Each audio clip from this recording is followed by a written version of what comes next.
I want to first and foremost say that I'm not an authority on socionics by any means, but it is like the system that I read the most about, and it's the system that I'm most familiar with.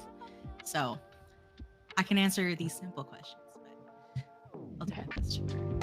I mean, I can give you an answer on like the dominant function versus any other position, anything lower.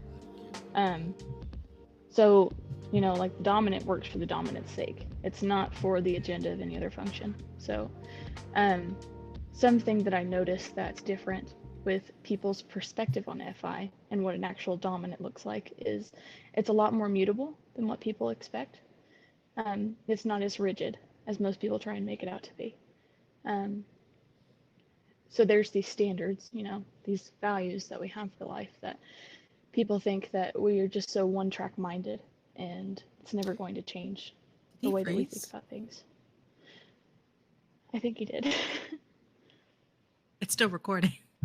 Yeah. Through our experiences in life and let's say in the Axis system, if you are more of a strong analysis user, for me it becomes I go through these periods in time where I look back on my experiences and I find better clarity um, for my actions and maybe how that came off to other people. Um, and especially if it was like an argument or a disagreement with somebody. And Rev is gone now. Yeah, I'm hoping he's sorting his internet out. But it's still recording, so Yeah. he'll hopefully catch this. Like an FI But little podcast. Meantime. it's a constant battle between changing the world and changing myself, deciding, you know, what's more necessary in regards to the situation. Um, there's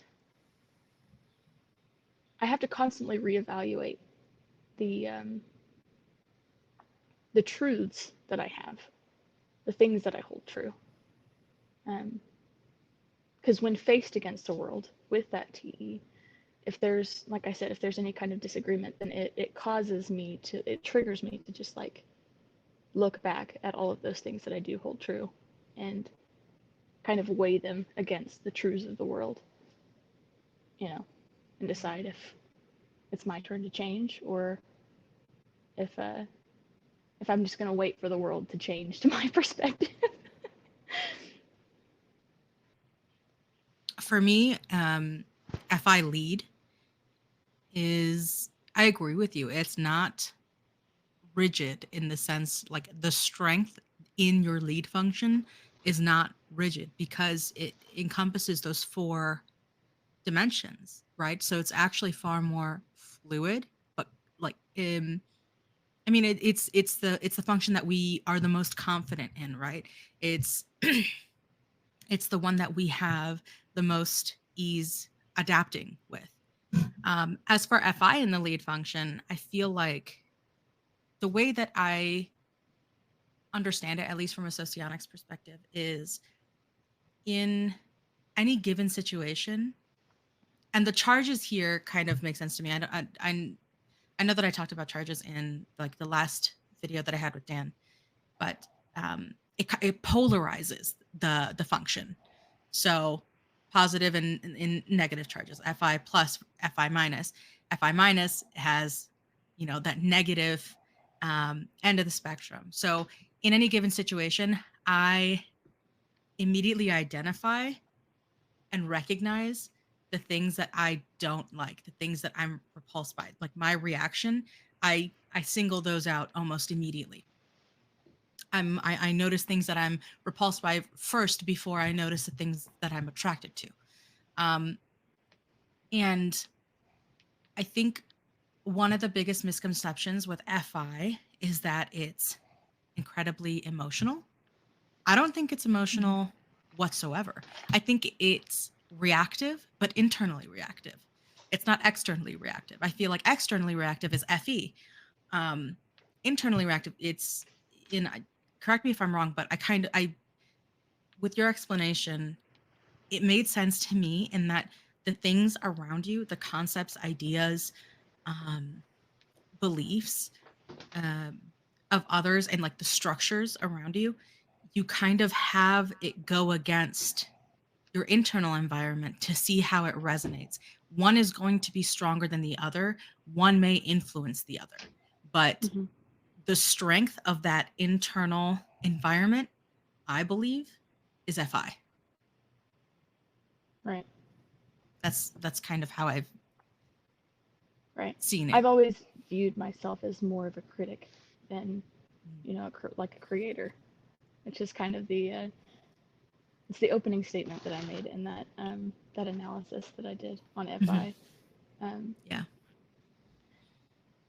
it's the strength of clarity in my decisions when it comes to critiquing. Um, and there was also a talk that we had about um, maybe not so with an SE user as yourself, but with any, Yeah. I more so see the things that are implied by the object, um, and those are the things that I'm critiquing. So it's not necessarily seeing things for what they are, for hearing the words that people are saying and taking them at face value, Mhm. but I hear the things that are implied and the Mhm. underlying motifs of those things, and that's the like thematics. Those are the things that I'm, you know, charging myself against. I've noticed that about you. You kind of take in the nuances of a situation, and what when you're listening to a person speak, you're for example, I hold people accountable for what they say and what they're doing. I may Mm-hmm. understand what they're aiming to get at, and I can understand what they're trying to convey, but my focus is you're not doing a good job because this is what you're saying. I notice that in conversations that you have, and I know that that's my struggle as somebody that's any polar. I know that you're any creative. You look beyond um the impact of what they're like, the direct impact of, the words that they're using, the examples that they're giving, and you dig so much deeper into it's almost like you're listening to them as a way to like using it as like a shuttle to the expansive idea. And in your conversations, I Mm-hmm. noticed that you kind of the gaps that you find, I call them out and I criticize them. The gaps that you find in their explanations, you open them up as opportunities for them to expand more and explain more, Try and you and lead them continuously do down the that. path. Yeah, I really like that. That's something I really admire about you, because I don't do that. But you're better at coming to conclusions on those things. You know, if you do catch a pattern, if you do catch like the essence of something that you can see going on underneath, you're better at pinning that down. You know, to I guess the exact um, I can't think of the word. It was something that me and Rev were talking about whenever you know, that other person was trying to maybe suggest that I was FISE. Um, and there was some miscommunication there, but I say that I often kind of assume where people are coming from, but Rev kind of brought some clarity into the situation where he made the delineation between SE comes to conclusions. You know, it's Yeah, always trying to, you know, pinpoint it down, whereas, you know, someone you have a from very any, intuitive approach yeah, to those things. Like right. you like expand the process, and that's partially what NE is, right? Like Hmm. opportunities to explore. You're there's such like an explorative approach to the conversations that you have, and I know that I'm kind of the I lean in the other direction where I'm like concise. Like, what is it that you're trying to Right, say? Let me know right. what you are trying to say, because I am somebody that finalizes my thoughts before I speak to somebody about something, or if I'm trying to communicate, my my ideas are already kind of fleshed out. I don't kind of figure it out as I go as much. Mhm. So I have, I have those things conceptualized. Right. But like, let's say a lot of my assumptions are wrong because I can get into reading too deep into things, you know. Whereas you guys are able to see, exactly what's in front of you, and your conclusions are more so based in reality. Whereas mine is based in the possibility of what could be, Yeah. Um, and sometimes it is right. It depends on the person that you're talking to, because you have those people that are more upfront about their intentions, and their words are um, expressing exactly, where everything's coming from. But some Mhm. people, you already know. Yeah. We definitely have a couple people in the server that you can tell, like, they're coming from certain places, let's say specifically the past or traumas, because we seem to um, attract a lot of people that have had certain things happen in their lives. Yeah. That's why a lot of people seek out the system, um, trying to understand how those things have affected them. And maybe that's the reason why they don't present so congruently with the rest of their type, But that's kind of what I'm trying to get down to. It's like, what in your life is causing you, or maybe what in your past is causing you to present in the way that you are now. Interesting. Would you guys say that you have a good grasp on emotional intelligence, just like in general? I would say, yeah, we do. Yeah.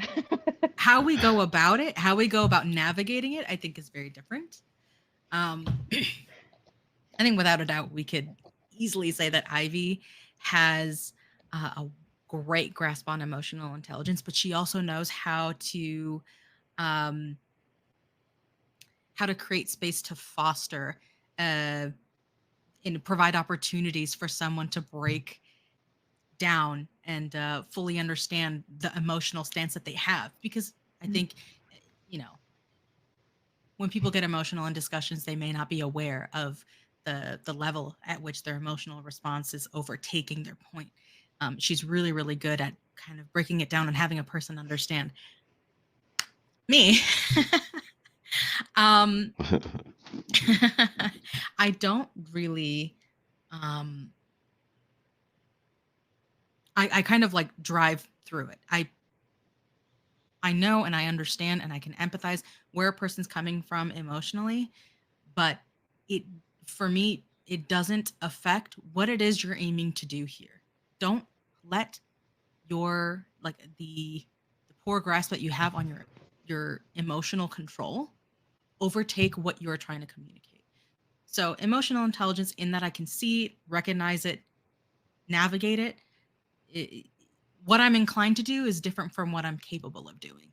And I think she's inclined to Ivy's very inclined to utilize her emotional intelligence in a way that uh, allows others to grow with their understanding of emotional intelligence, to exercise their emotional intelligence. She provides people the opportunity to be able to do that, recognize their patterns, and therefore learn and see it in other people. Yeah, yeah, I can see that. Interesting. Now, Ivy one time, sometime recently, said that, correct me if I'm wrong, Ivy, uh, that you're not really that type that will push upon others, or like the whole power dynamic thing with seeing control within others, or other people trying to control other people. You said you don't really like stuff like that. Um, can you kind of emphasize on that just a little bit more? I'm Hmm. trying to see differences as it relates to your perception functions as it relates Right. to Zaya. I'm quite averse to it, actually. Whenever I do pick up um, on the inclination that somebody is trying to use their weight or their social stance or even their physicality to try and coerce people, Or it's more so apparent to me whenever people are trying to do so in a way that may not be so obvious, or they're trying to obviously hide it. Um, Immediately, it sets off a red flag for me. It's like, if you can't present yourself to the world in a way that's, humble and authentic and coming down to the level of everybody else around you, um, there's obviously some kind of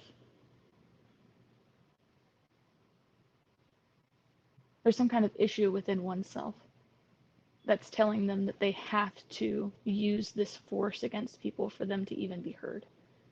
Um, I know it can be used for good a lot of times, um, but it's still not the path that I would try and take.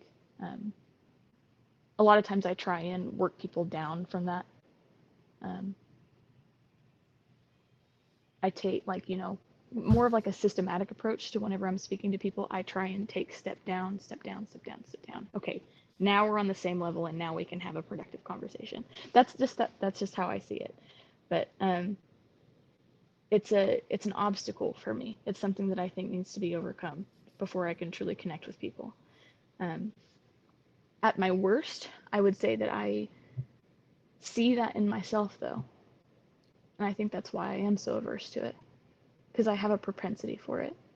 And I think that's more so whenever the TE comes in, is I don't necessarily use the force, but I recognize it. And I, if I'm more so one track minded on a goal that I want to achieve, I tend to recluse myself and shut out the people that aren't associated with the goal.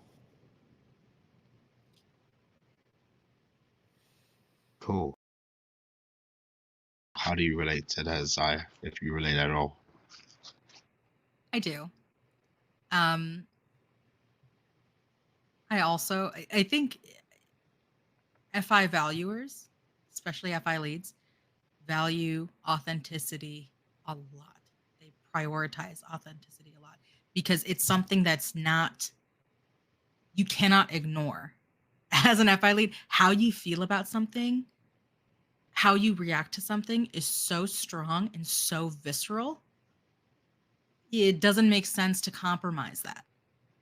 So, in that, because it covers those 4 dimensions, we're able to kind of see how other people respond and react, because there's a lot of tells to how a person reacts despite what they're trying to convey and communicate.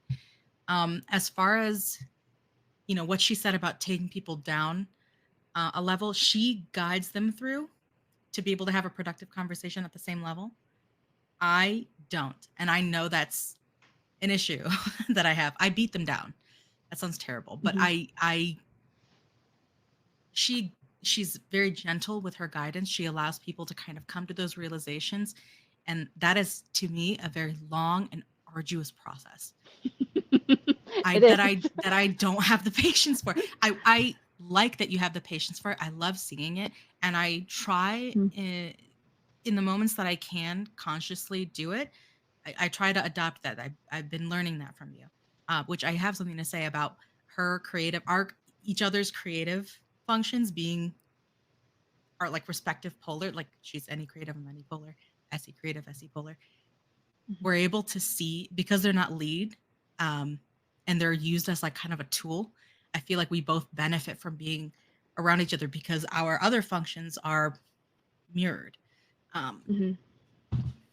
But I was going to say that given my tendency to drive a person to the same level that I'm at to have a productive conversation, it tends to be quite forceful. It tends to be aggressive. And what that ends up doing is it ends up limiting the type of conversation that you can have significantly, because it shuts out it closes so many avenues of discovery in those conversations that could be had.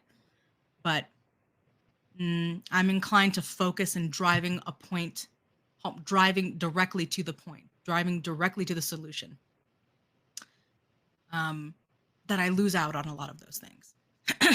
As far as NE, where she says that she recognizes the SE inferior in her, not that she uses it, she's averse to using it.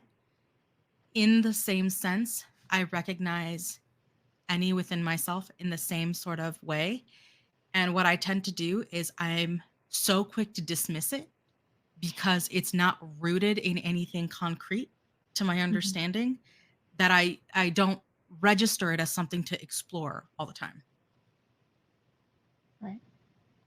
And something that I like find appropriate to say as well is I appreciate whenever I see the use of SE in that way, because depending on who I'm talking to, some people don't respond to the NE in the way that I wish for them to. You know, if they see that this process is going to take a long time, or if they see the way that I'm leading them, because they're able to recognize it, a lot of times it cuts off any possibility for conversation on the topic further. Some people get bored with it, or some people just get lost in the way that I'm trying to communicate it because it's not concrete enough.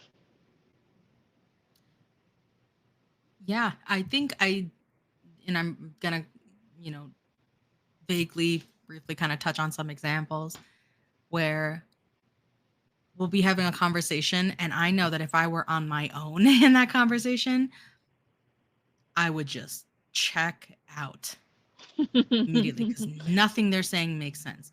But the way that you navigate, you talk people, you guide them into kind of streamline that NE in a really, really productive and informative way. So I I'm think able it's to you follow that along. helps me streamline. Actually, no, How so? honestly, a lot of times I can see that, like, whenever something's kind of going off the rails, you'll jump in and provide like a clarifying statement that takes all of the possibilities and all of the different lanes that people are going down, and you're like, this is what we need to come back to. This is what the point that needs to be driven home. And it's like, some people are like, oh yeah, okay, now we're back. Yeah, it's definitely like I think a good balance, because in those moments where I'm really just somebody, especially when things are a little bit tense, I find myself in tense conversations. I don't want to say more often than not, but probably more often than you do. I'd wager. But in those moments where I'm just so focused on getting to what it is they're trying to communicate to, with me, they don't really have a chance to expand upon, what it is they want to say and explore different ways for me to be able to understand it, where I'm like kind of bullying them through their point. And I've seen you step in and you're like, okay, why don't you take a little bit of why don't you take this chance to explain what it is you're trying to hammer home here? You'll step in and say, well, why do you think that? Walk me through your thought process of what you're trying to say. And you kind of have them go through the hoops of revisiting their point and guiding themselves down to make sense of what they're saying. I feel like that doesn't make so much sense when I'm saying that out loud. But if a person's trying to explain the same point over and over to me, and I'm trying to hammer through, I'm like, what are you saying? What is it that you're trying to get me to understand? Say it clearly. Forget the examples, forget the metaphors, speak plainly.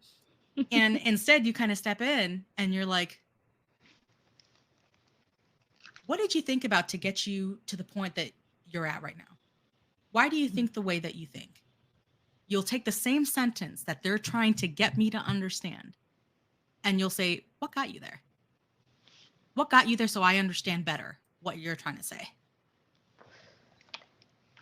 She does And you do that. recognize those opportunities. Yeah, she recognizes those opportunities. And I'm over She here does that like, all I the don't time. care. I don't care. Speak plain English. that I understand. And you're like, let's build this out. Let's flesh this out. Let's world build a little bit. I'm not inclined to do that, but I always appreciate when you do, because it gives me, it kind of softens that SE response that I have. And it does provide me like a better concrete understanding. Also, it lessens the tension of that conversation as well, because the other person gets to be heard.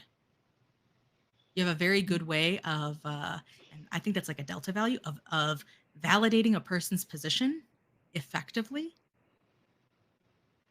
and giving them the sense of autonomy in a conversation.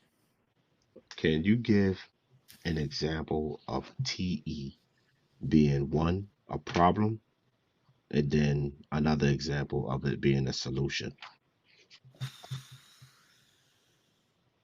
I Go ahead, can, Zaya. Yeah, I know you can. I can. One of the biggest issues that I have with heavy TE is the abandonment of like a personal level of authenticity. You are abandoning the self. You are abandoning, there's a sense of like you're taking out any personal factors, any emotional factors, any like you're compromising yourself for your goal, is how I see TE, because you're valuing efficiency over satisfaction, over things like comfort, over things like, um, you're ignoring what you like and what you don't like for the sake of accomplishing something, right? And that's you're not the only person that affects. I think it's horrible that it affects. I know specifically, I know a TE lead. Um, he's so prone to burnout. He's so prone to burnout, but he doesn't care. Aside from he's an LIE, which means he's also like SI player. He doesn't really register his body breaking underneath all the pressure that he's like putting it under, but he prioritizes efficiency over other things that he needs to consider to survive and like thrive personally. That's a huge, huge issue that I see with prioritizing or like emphasizing TE. Where I see the benefits is that, um, a lot of times, like I'll kind of speak to my own issues with it.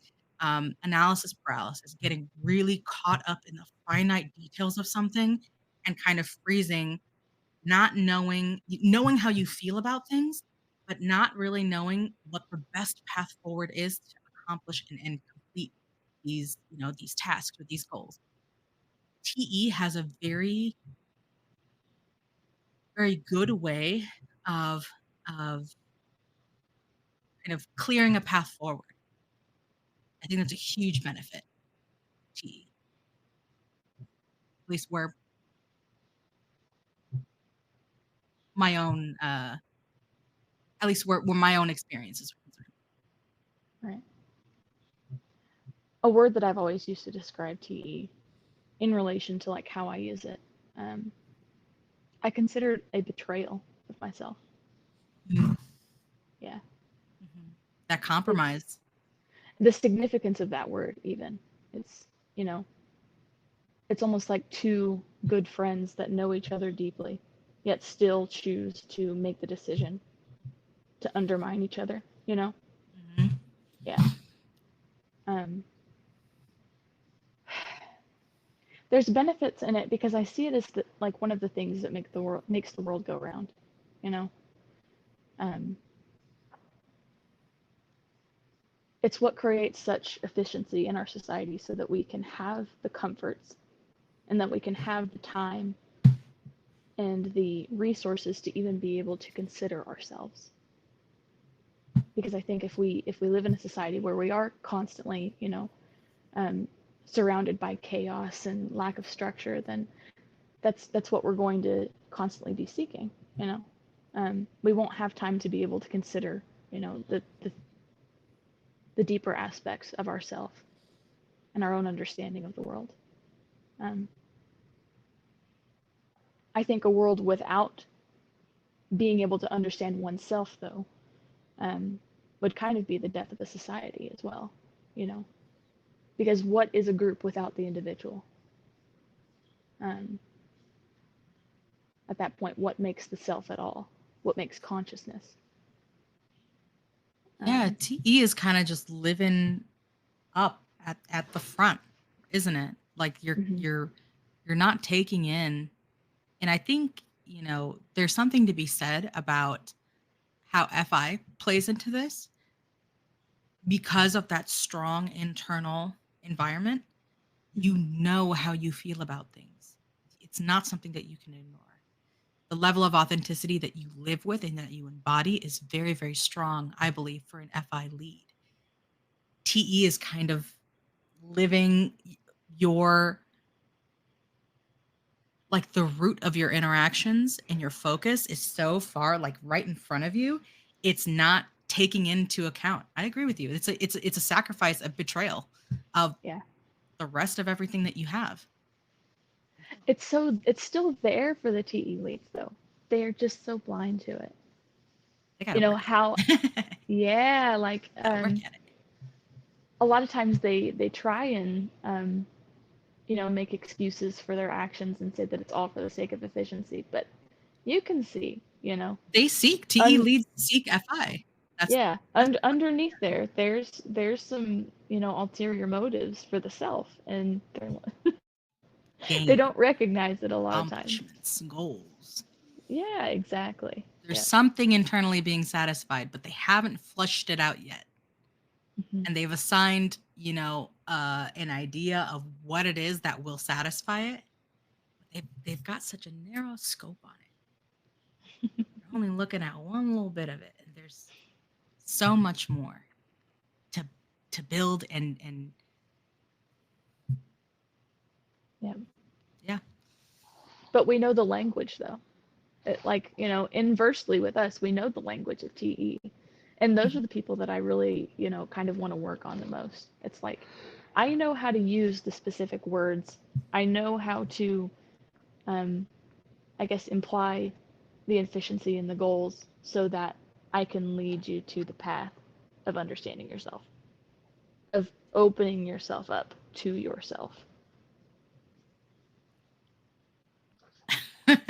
This is one of those things where we have such different approaches. Um, your, like, the nurturing aspect of your approach is so different from mine. The TE lead that I mentioned earlier, um, the one that's prone to, like, burnout and stuff like that. A couple of weeks ago, someone had asked him how he was doing, and I knew things that he dealt with, just like letting me know in passing, like, oh yeah, this is kind of crazy. Things that I'm like, why wouldn't you see a doctor for that? Maybe you should call off work. And so his response was, oh yeah, I'm good. Without thinking, I'm like, liar, you're lying. You're lying to yourself. You're lying to people around you. You're not doing good. You don't have to say you're doing terrible. Don't lie to yourself and think that you're fine. And he kind of revisited. He's like, oh, okay. Yeah, you're right. I'm like, not good, but I can't complain, or at least I won't. So I kind of like catch the tiger by the toe, and I'm like, Mm-hmm. recognize, open your eyes. I bully. Really All only right. with people that I care about, though. Things that I care about, I bully. If I don't care about it, I don't. The level of distance that I put between me and what I don't care about, we're not even in the same playing field. I don't see it. Interesting. In which ways do you relate to FE DOMs, if at all?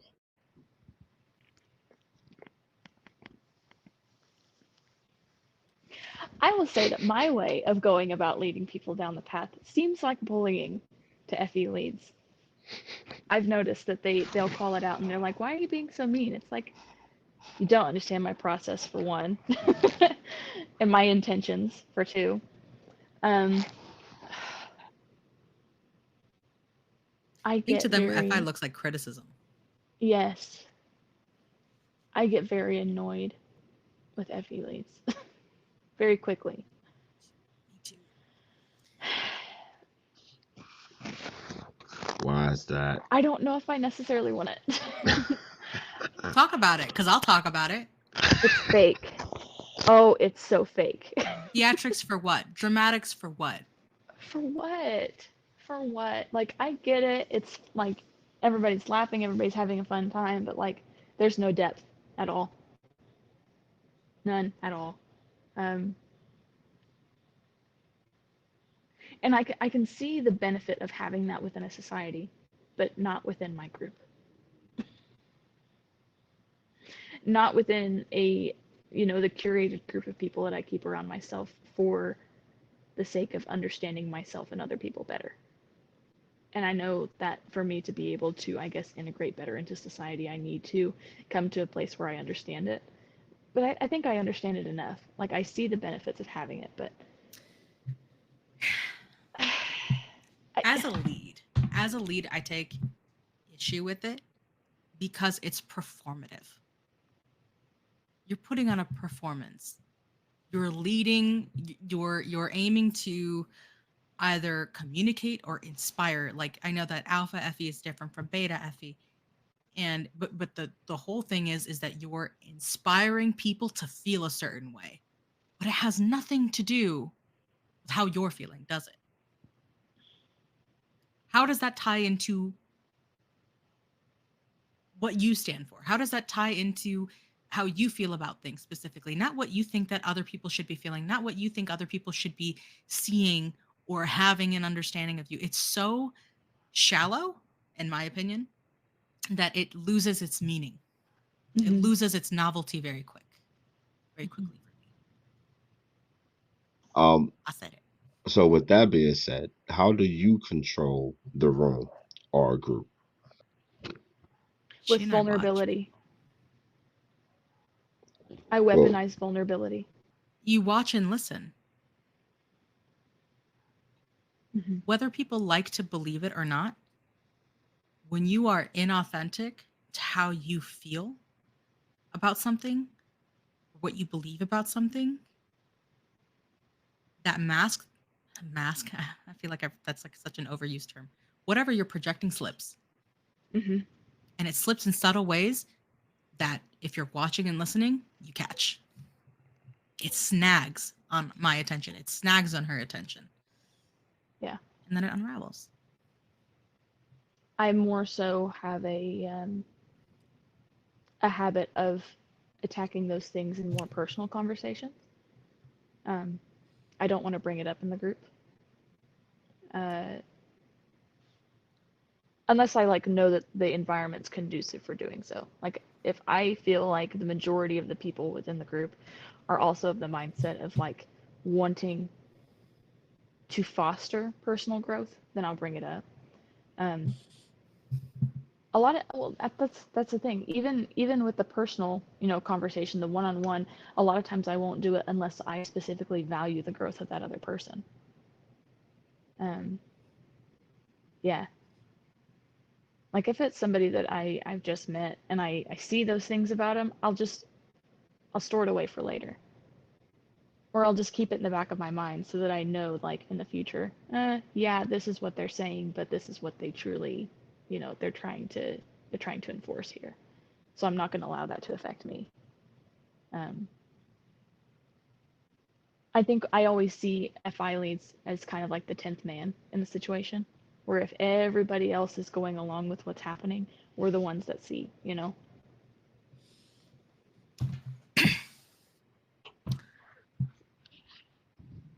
When I watch and listen and I identify vulnerabilities, I identify imbalanced power dynamics, I use that to gauge the level of investment that I'm going to give the situation. Yeah. Now, where it comes out, where I weaponize these things, is typically protecting someone, or if I see them weaponizing something, I neutralize it very quickly by calling something out that I see. And it's nothing, it's never a malicious in intent. Like, it's not like I'm trying to break them down. It's to restore the dynamic in the group. Not necessarily in a feel good way, but if I see someone trying to one up somebody else by attacking them or tearing them down, specifically if it's someone that I care about, like, that's gonna that's going to affect how harshly I go about it. Yeah. But I will call something out. But I'm open to the same call outs.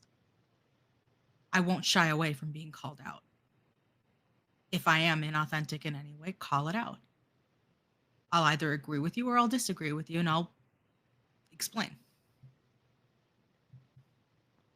I enjoy talking with betas quite a bit. I'm not really a fan of alphas just because of that. I always get the superficial feels from them, Childlike, yeah. Just here to have fun and not really invest too much. Um,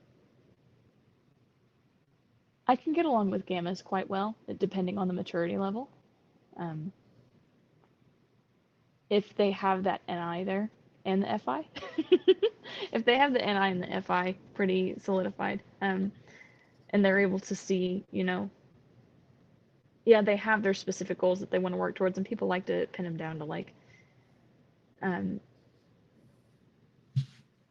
being very selfish and being very money driven and vain and stuff like that. But if they're able to see, how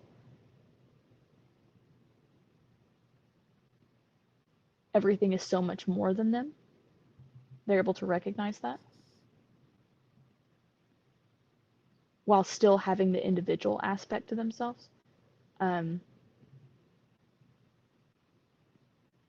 I find it very fulfilling to have those relationships with them.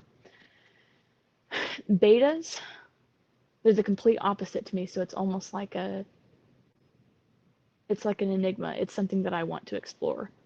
I want to see that total opposite perspective. I find it very entertaining to do so, and to be able to share my perspective with them as well. It's almost like playing a game of chess every time you talk to them. I don't know how to explain it better.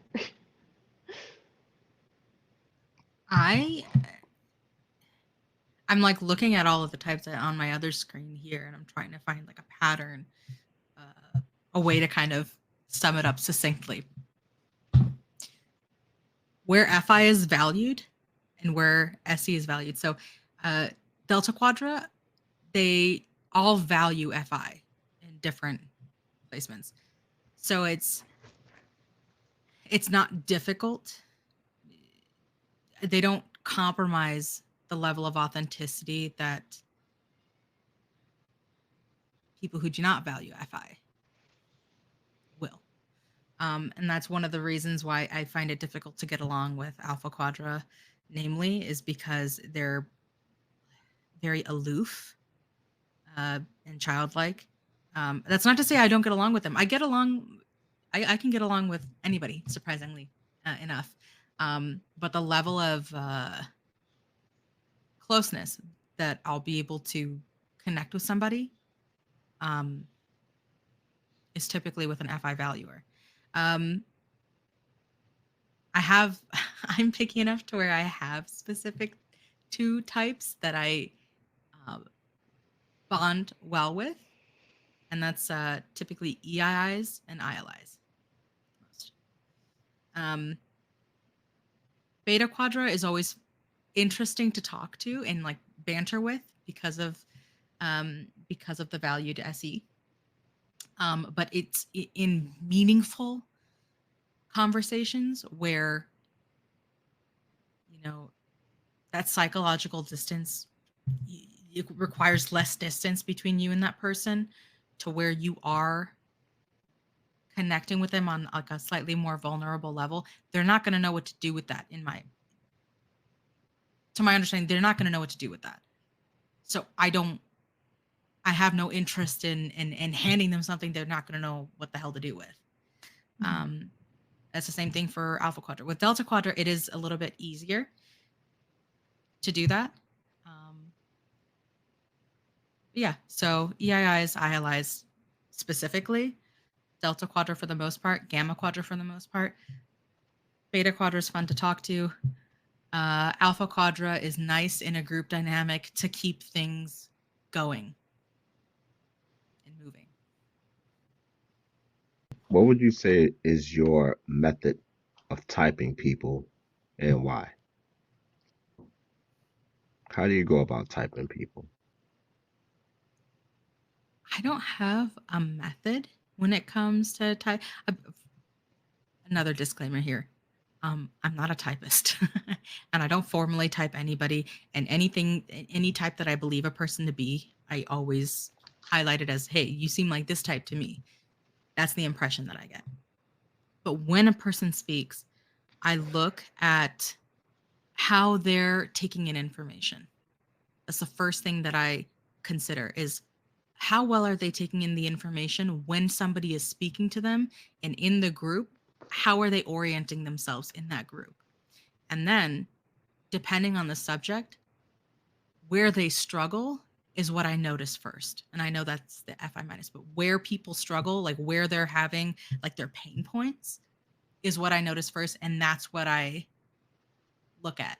And then I compare it to the things where I see, the situations where I see them having less tension and far more ease in communicating. What puts them at ease? What kind of overrides the tension and brings them back to a balance? I look at those things, and that's how I always structure it out in Socionics function slots that way.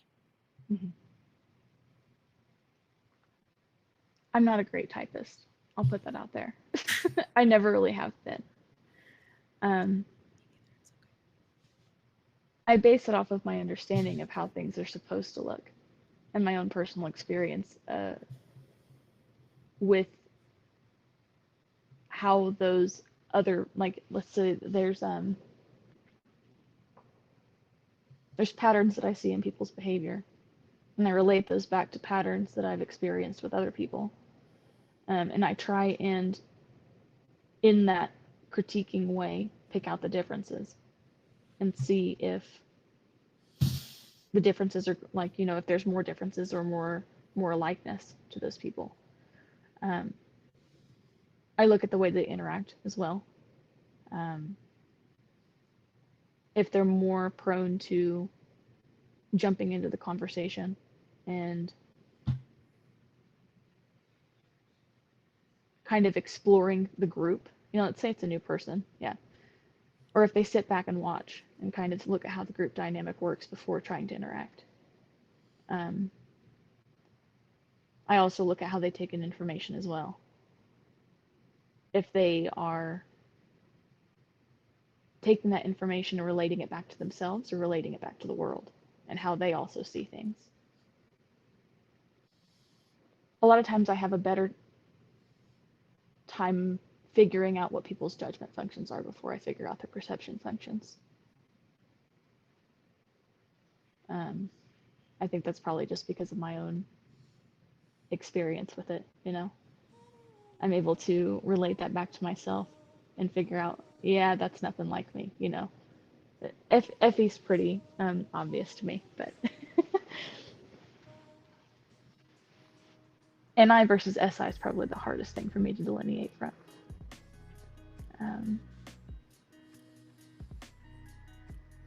I don't know. I just kind of get a feel for each person. I try and look past what they're presenting and look down to the core of them. So. I wonder if that's also an FI thing, using yourself as a frame of reference. I always do that too. Yeah. Just to solidify my understanding of something. I never know whether to,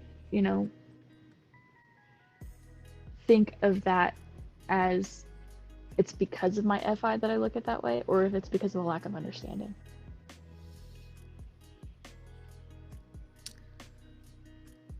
The way that I've considered it is, okay, this is this concept or idea. How does it relate to me? Mhm. I know myself very well. I've got a very secure understanding of what I value, what I don't value, how I feel about certain things, how I conceptualize things, and the way that I process information. So I'll kind of use that as like the ledger against what I'm trying to understand.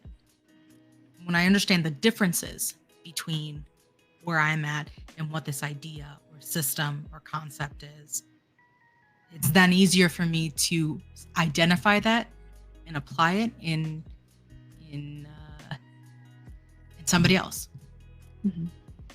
Right. Yeah. There's some kind of knowledge that I'm lacking. That TE inferior. Mhm. Yep. Ready for the next question? Yeah. Okay.